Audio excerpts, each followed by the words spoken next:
दोस्तों, गुरुवार तड़के यूक्रेन पर रशिया के हमले के बाद दुनिया भर में इसी युद्ध की चर्चा है। इस समय रशिया और यूक्रेन के बीच घमासान जंग जारी है। दोनों देशों की सेनाएं मोर्चे पर डटी हैं और चारों तरफ तबाही का मंजर है। रशिया ने यूक्रेन को 3 तरफ से घेर कर 5 शहरों पर बैलिस्टिक मिसाइलों से हमला किया है। खबरों की माने तो यूक्रेन भी रशिया का डट कर सामना कर रहा है। यूक्रेन ने रशिया के 5 सैनिक जहाजों को मार गिराया है। उधर यूक्रेन के रक्षा मंत्रालय ने बयान जारी कर बताया है कि रशिया की सेना यूक्रेन की राजधानी कीव में घुस चुकी है। ऐसे में यह जानना बहुत जरूरी है कि आखिर इस जंग व विवाद की जड़ क्या है। सोवियत संघ के जमाने में मित्र रहे, आखिर 2 देश बनने के बाद शत्रु क्यों बन गए?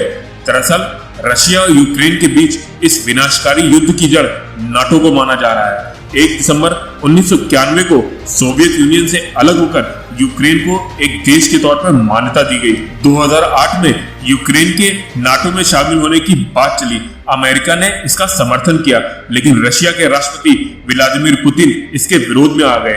दरअसल 1949 में सोवियत संघ को रोकने के लिए नाटो का गठन किया गया था। उस समय नाटो में अमेरिका, ब्रिटेन, फ्रांस और कनाडा जैसे 12 देश शामिल थे। आज नाटो में 30 देश शामिल हैं।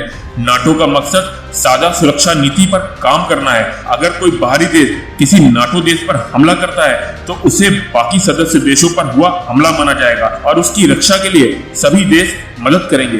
2008 में नाटो ने जॉर्जिया और यूक्रेन को शामिल करने का ऐलान किया, लेकिन रशिया ने जॉर्जिया पर हमला कर 4 दिनों में ही जॉर्जिया के 2 बड़े इलाकों पर कब्जा कर लिया और 2010 में यूक्रेन के तत्कालीन राष्ट्रपति यानुकोविच ने यूक्रेन के नाटो में शामिल होने के प्रस्ताव को खारिज कर दिया। 2019 के चुनाव में व्लादिमीर ज़ेलेंस्की यूक्रेन के राष्ट्रपति चुने गए, जिसके बाद यूक्रेन ने नाटो में शामिल होने की कोशिशें फिर तेज कर दी। रशिया को लगता है यदि यूक्रेन नाटो में शामिल हुआ तो नाटो देश के सैनिक ठिकाने रशिया की सीमा के पास आकर खड़े हो जाएंगे।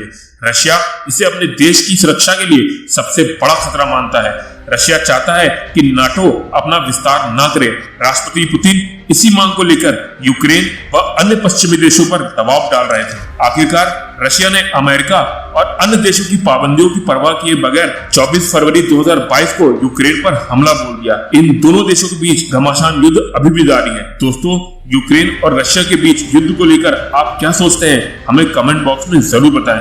वीडियो को अंत तक देखने के लिए धन्यवाद।